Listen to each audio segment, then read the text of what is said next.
validitas. Sebenarnya exploratory factor analysis ini tidak selesai di sini.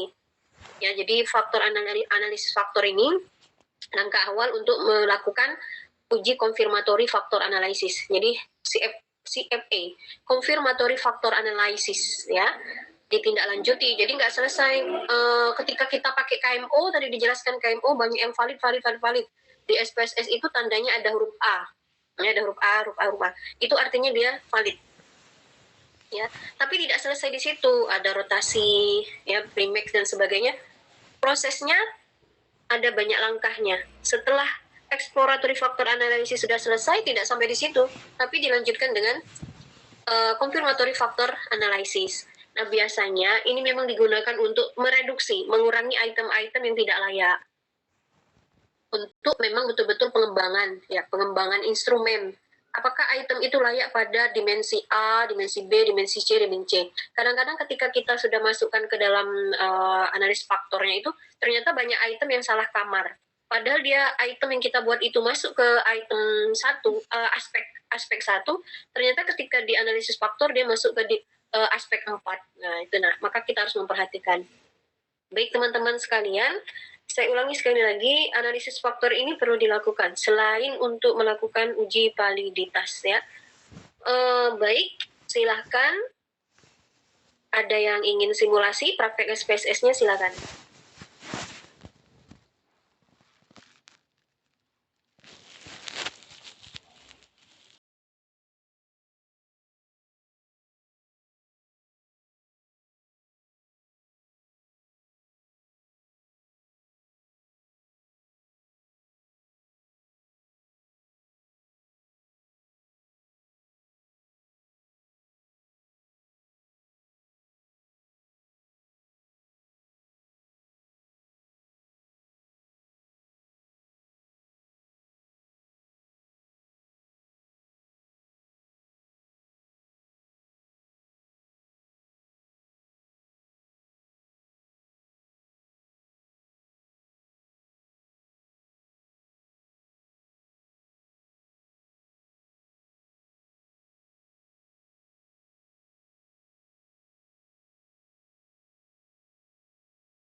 dosennya. Kalau dosennya bilang 0, di bawah 0,5 juga valid, berarti boleh pakai yang di bawah 0,5. Tapi kalau validnya di bawah 0,01 berarti harus di bawah 0,01 gitu. Oke, maksud saya begini, sorry ya jika saya sambil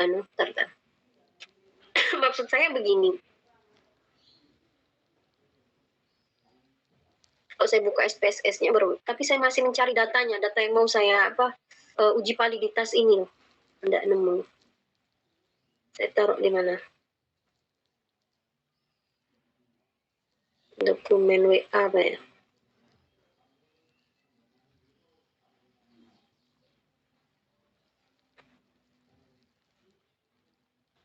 Maret. Oke, saya buka lagi di sini. Oke. Baik teman-teman semua, tolong diperhatikan. Maksud gini, di hasil SPSS itu akan ada tanda bintang 1 dan tanda bintang 2. Tanda bintang 1 itu kalau nggak salah 0,05, taraf signifikannya 0,02. Kalau bintangnya 2 berarti taraf signifikan 0,01.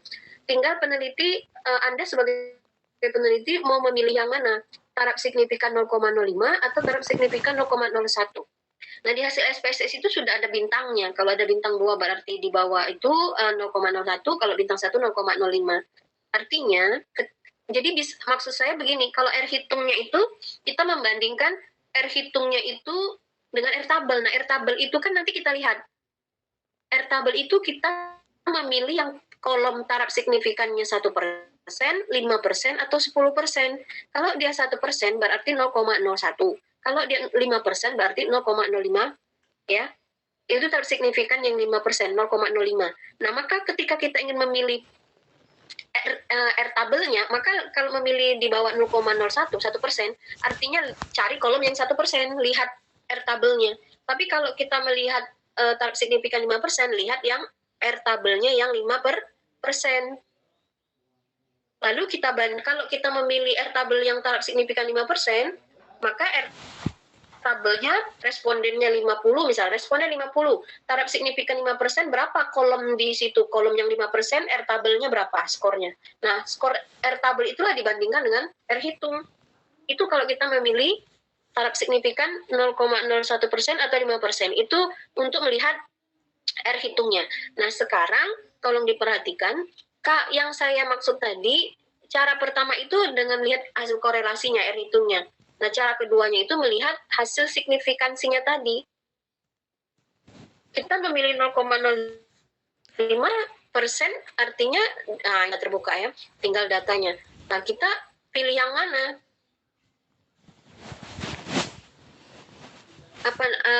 1%, maka hasil signifikannya berapa? Apakah di bawah 0,00 atau di atas 0,00? Kalau dia di bawah 0,05%, berarti valid. Itu cara melihat valid dan tidak validnya. Kalau ingin menentukan apa 1% atau 5%, kembali peneliti dan dilihat dari hasil dilihat dari hasil SPSS-nya. Di SPSS itu juga akan kelihatan kok. Dari sini bisa dipahami, Trisna, atau belum paham atau ada yang ingin diklarifikasi lagi? Iya. Apa, monggo.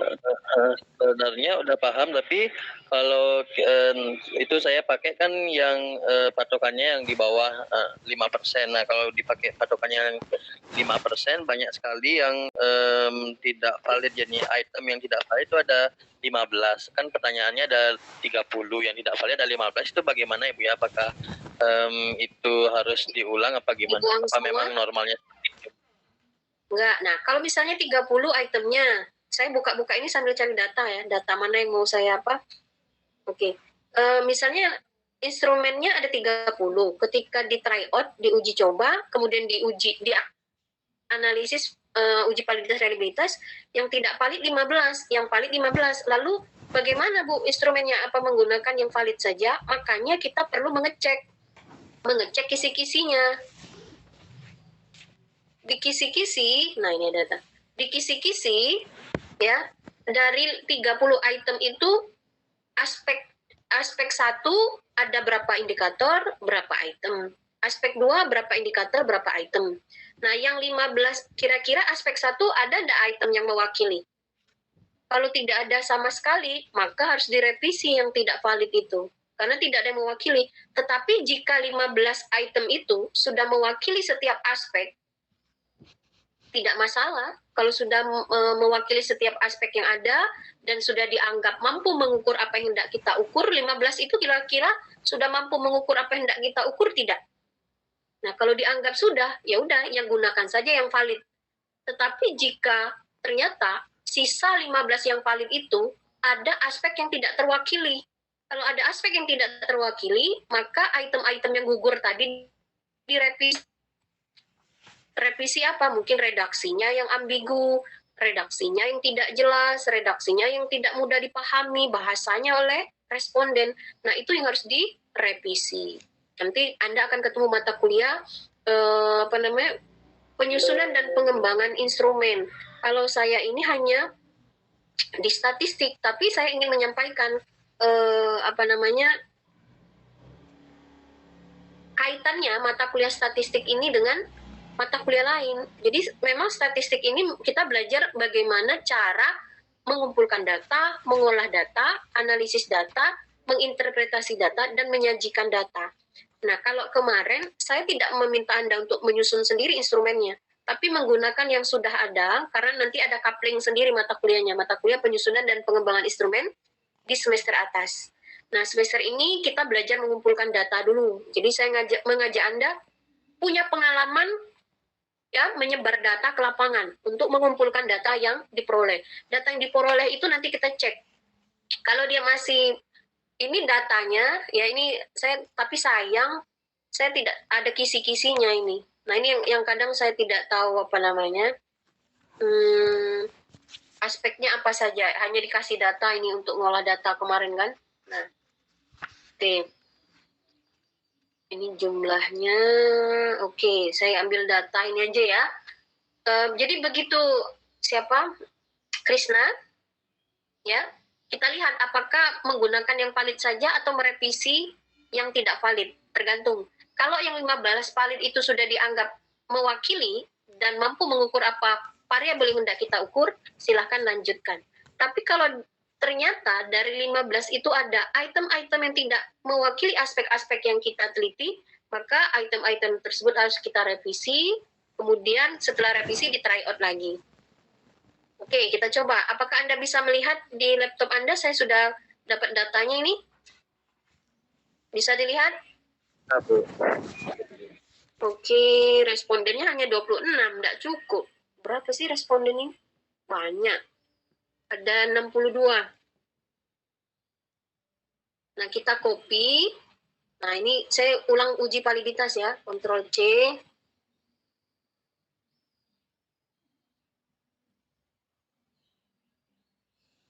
Nah, kita buka data, kita pindahkan data tadi. Agak lambat ya.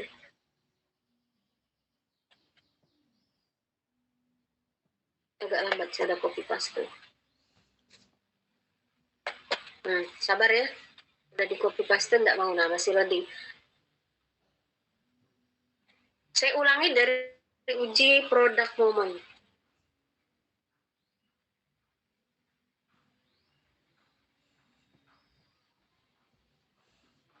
Sementara jawaban saya, ada yang ingin diklarifikasi, Krishna?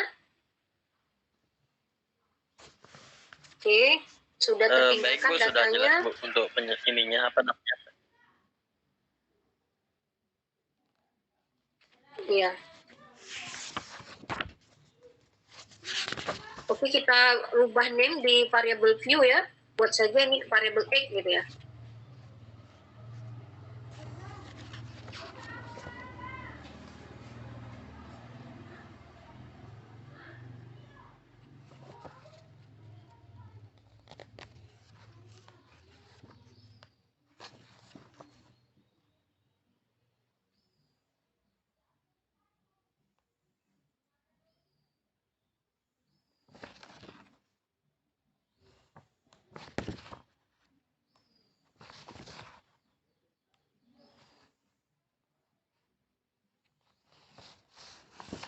Oke, ada 30 item ya.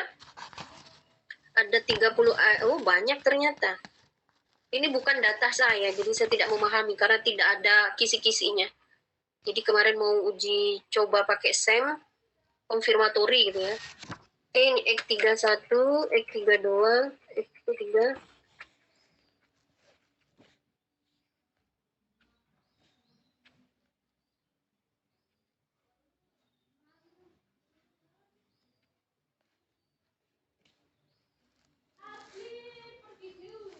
Sebenarnya Anda bisa kok.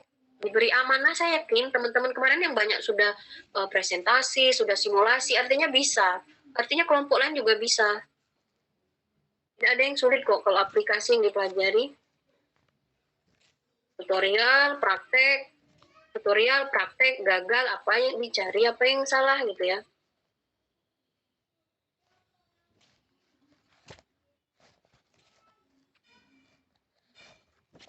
Oke, ada 53. Ini Y buatlah total ya.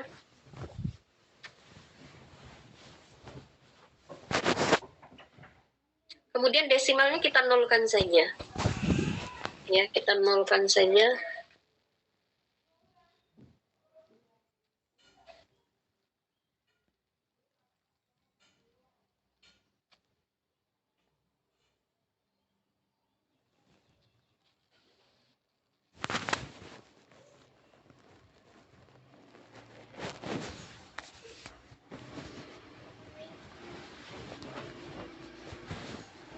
Jadi di Bangka nggak ada desimal gitu ya.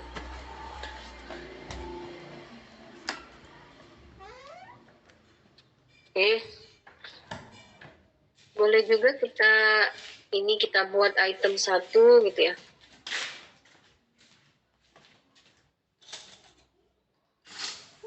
Mau dia.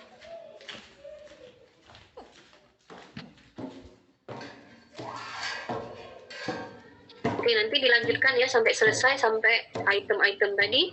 Yang terakhir adalah skor total gitu ya. Terakhir skor total. Kita ganti scale.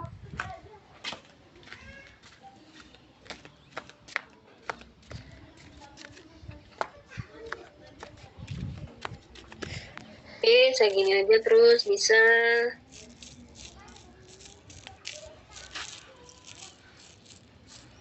Oke. Nah, ini tadi, ada ternyata 54 ya. X53, ini Y.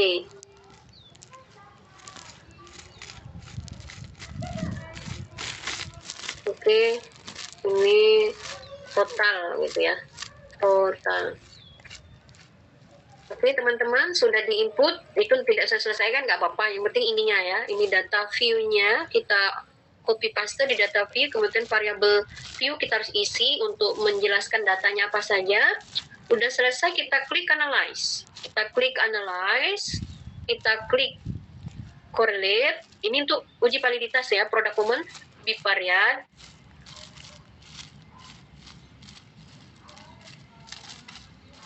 Nah, loadingnya lama.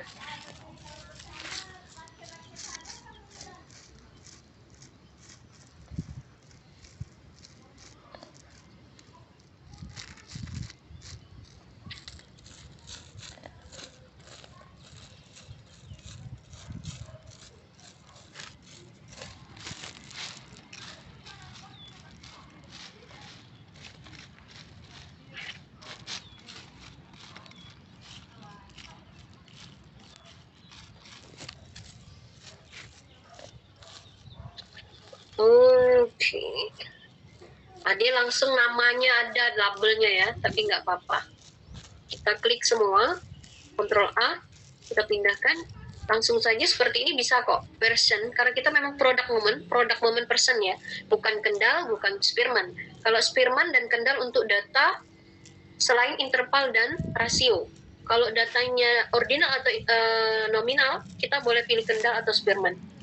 Kita pilih product moment ya, karena memang uji validitas product moment to toilet text signifikan korelasi. Kita klik OK.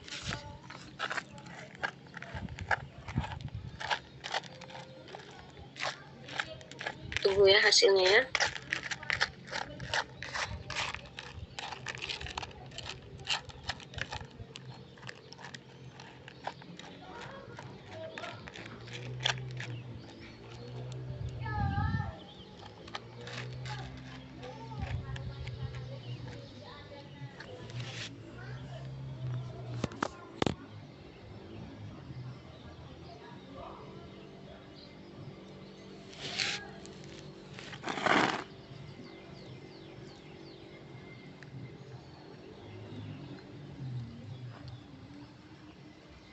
Oke, udah nampak belum hasilnya? Outputnya masih proses ya? Nampak belum di layar? Sudah, Bu. Sudah, Bu. Oke, kalau sudah, good. Nah, ini kan hasil perhitungan korelasi. Memang ini bisa, jadi korelasi bivariat ini, produk momen ini, persen ini bisa untuk uji korelasi dan uji validitas. Hanya saja input datanya, kalau kita uji validitas, maka yang diinput item-item dan skor total. Tapi kalau uji korelasi, misalnya, korelasi itu hubungan antara kecerdasan emosi dengan hasil belajar. Nah, yang kita input itu hanya skor total kecerdasan emosi dan skor total dari hasil belajar. Itu yang dikorelasikan. Ya. Tapi kalau uji validitas, karena kita ingin melihat apakah item-item itu valid atau tidak, kenapa hasilnya tidak sama? Kok belum muncul ya? Apa belum muncul saja? Kok total correlation-nya C? Coba kita lihat di ujungnya. Jadi untuk melihat hasilnya boleh di paling bawah atau paling kanan. Nah, kenapa hasilnya C ya? Ada apa? Coba saya lihat datanya. Nah, ini ada yang error. Kenapa nilainya C?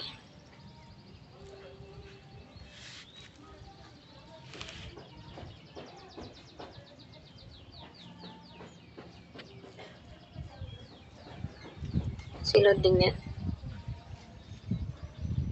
Oke, kita kembali di sini. Coba kita lihat data view dulu.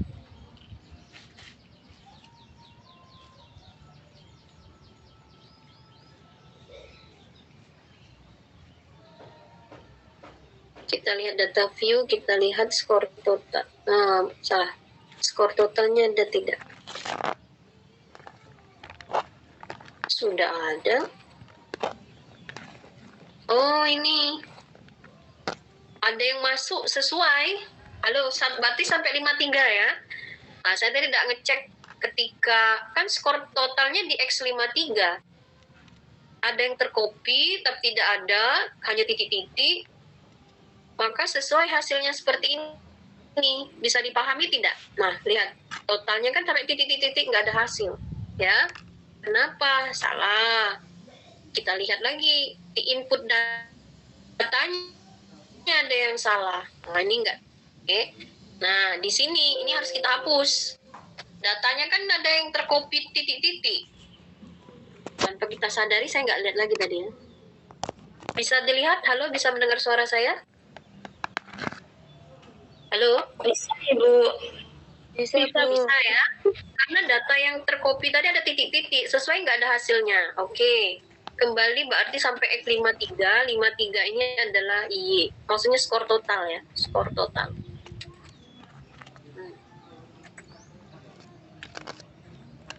Oke, sini. Kan dihapus ya. Total.